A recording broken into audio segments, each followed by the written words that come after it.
I said at the beginning that I really appreciate the courageous and adventurous spirit of our panelists, and Jim especially, because he just joined our panel a few days ago. So thank you, Jim. Certainly. Well, I'm a college professor, so I not only have to use my hands, I have to get up and pace. Otherwise, I get horribly nervous. If I sit and talk like this, I keep expecting someone to interrupt me. So.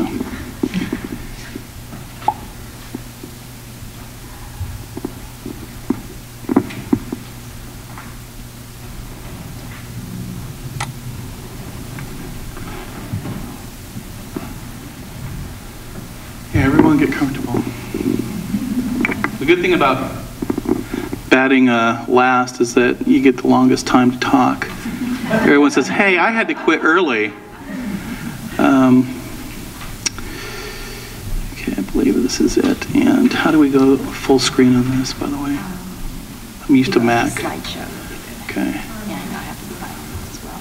There we go. And where's the, do I just click the mouse? If you just click that. Okay. My name is Jim Harrison, and I was corralled into this just a few days ago. And I teach history, so I'm coming at this from a little bit of a different perspective. I have to say that my Jewish, Christian, and Muslim brothers sisters made it very easy for me, because you've said basically everything that needs to be said. So I'm literally batting cleanup here.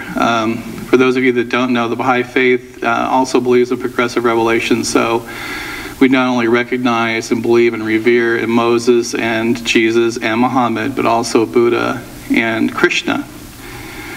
So this is, for those of you who may not have known this is the wall of Irene that hit the East Coast just a few months ago.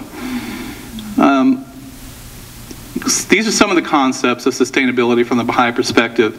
The Baha'is have a very bright and positive outlook on the future of mankind, and I think this is probably one of the best statements that cover that. All men have been created to carry forward an ever-advancing civilization. Our perspective on civilization is that it is an ongoing, just as progressive revelation is in religion, that humanity is an ongoing, it goes through valleys and it goes through peaks, and we are definitely in kind of a valley at the moment, a bit of a trough, but we will come out of this. When we think of sustainability, a lot of times we think of unsustainability. We think of things like, for instance, the Dust Bowl in the Midwest during the 1930s, from overuse. We also think of the Brazilian rainforest and the staggering loss there. We think of what's going on in the Horn of Africa, the constant state of famine, drought that's going on there. And from the Western perspective, we tend to think of these problems as physical and material, and we think of them as solvable in physical and material relationship. Not necessarily easily, but we tend to think of this, and I can't think of a better example than this, especially here in the United States, the coming on of the Prius, the Volt, the hybrid cars, the electric cars, and our perception of how this is going to solve, some of the problems that we have. Obviously, our reliance on oil, carbon emissions, and one of the things that's not being spoken of, or not being spoken of very loudly, is as wonderful as this solution is, materially, technologically, it also brings up a host of other problems. Lithium, which is obviously used in all the batteries, is rather prevalent on Earth, but not so prevalent that it solves our problem. There's enough lithium on the planet to build 2 billion Priuses, and then that's it. We have no more lithium. We have no more lithium batteries. So we have to go to the next technological fix, the next material fix. Right now, and I hope I'm not depressing the bejeebas out of people who are driving Priuses tonight.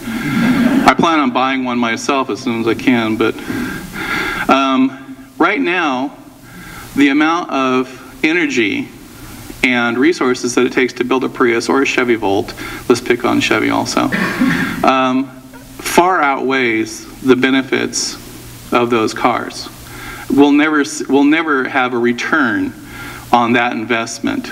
And even if we built them by the hundreds of millions, we wouldn't have that return on investment because of the structure of our economic society at this time.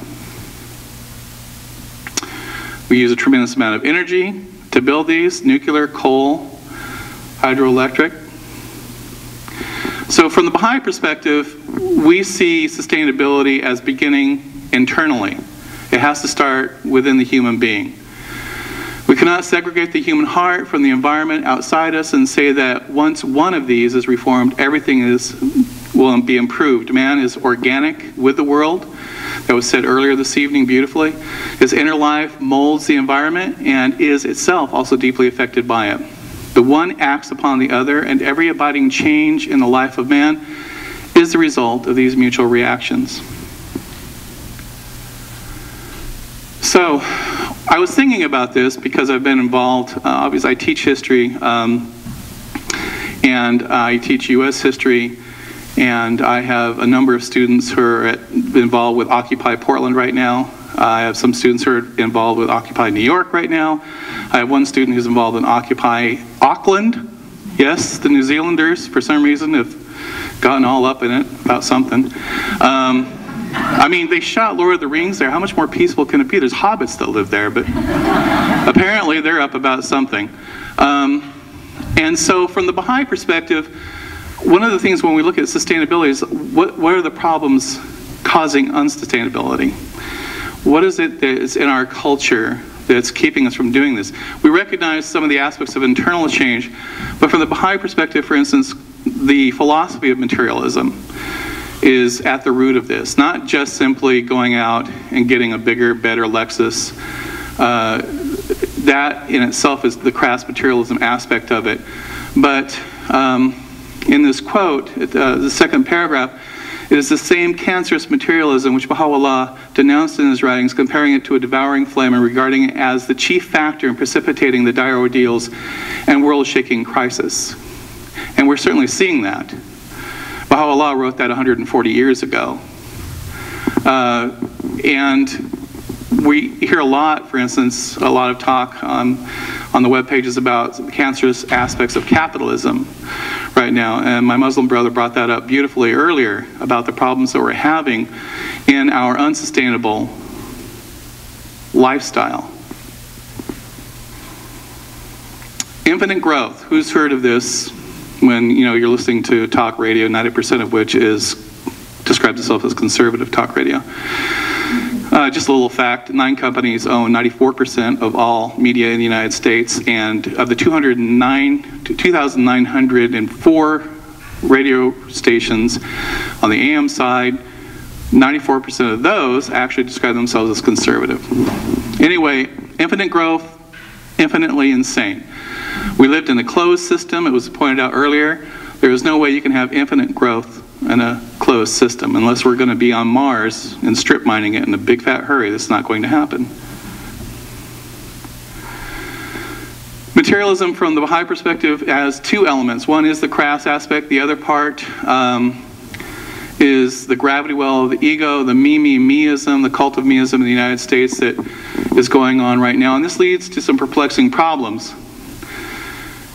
In the 60s, and I was there, kind of, sort of, I was young, but I was there. We have a turnaround in the culture which was rejecting, mom, dad, apple pie, rejecting the 2-car garage, rejecting suburbia, and it was all being fueled by the concept that we were turning away from materialism, that we were turning our backs on the material world. But there are elements of materialism, the philosophy of materialism, that was being stepped into by that group that is now driving, and I'm probably going to offend the rest of everybody here, who are now driving the Volvos, who are now, living in suburbia, who are now, worried about their cottage home over on, Cannon Beach or something like that. Those are those elements of the materialism that we don't think of. It's a $100 billion a year industry right now. I just love that. And it's not because of the photos, really. But we have this feel-good aspect in the United States about, feel-good. I'm recycling, which is wonderful. I mean, there's some people who poo-poo it. It's a good thing to recycle. Why wouldn't it be? Look at Texas. We just described that earlier. Okay, they don't recycle, and look. And I can say that because my daddy's from Texas, so. But we do a lot about recycling, a lot about nature, and then we go to the mall,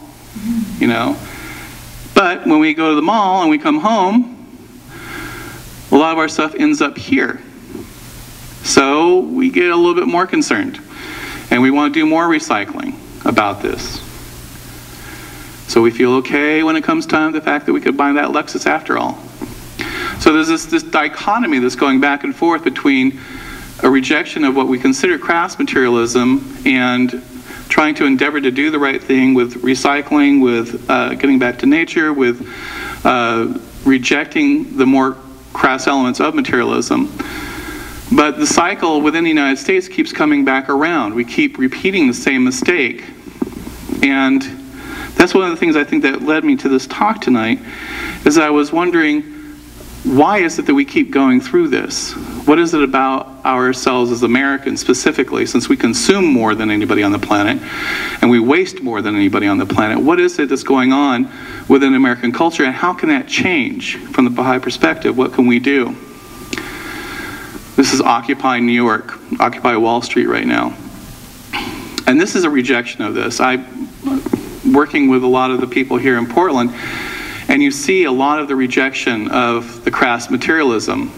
And one of the things that's being brought up is, but we went through this in the 60s and the 70s, and yet we're back here again.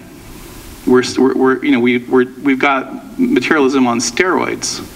How did we get here when we had a counterculture that supposedly was, completely at the opposite end of the spectrum of this? And that's the question I think we all have to walk away from tonight, especially in America. Okay, so sustaining within and sustaining without. I thought we need a nice photo there, something easy to look on. From the Baha'i perspective, the world is real, it's solid beneath our feet, but at the same time, we are spiritual creatures having a physical experience. And so this particular quote is one of my favorites, describes that experience of constantly thinking that that what we really need is from the material world, that we'll be happy, that we'll, be able to feel secure.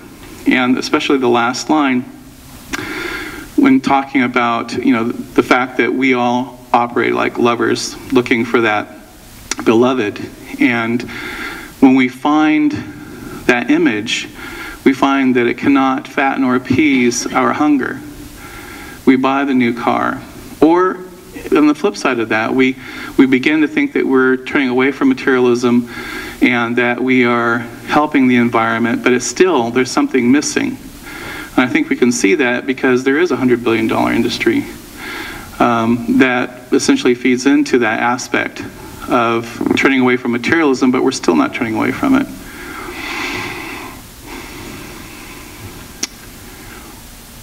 The Baha'i perspective on the material world is that it's here to be cherished, nourished, what's the word I'm looking for? Appreciated. The finer things in life are perfectly fine so long as we don't allow this to come between us and God, and so long as we don't allow this to corrupt or twist our perception of what the material world is here for, which is to aid us and assist us to grow ever closer to God.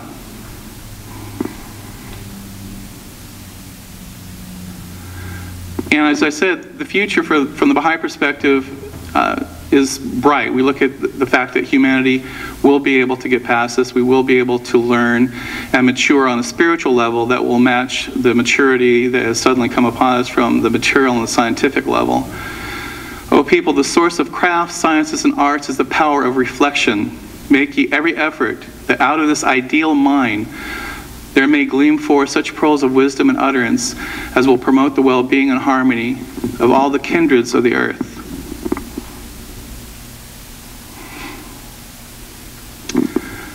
The essence of wealth is love for me. Whoso loveth me is the possessor of all things. And he that loveth me not is indeed the poor and needy. That's it. Thank you.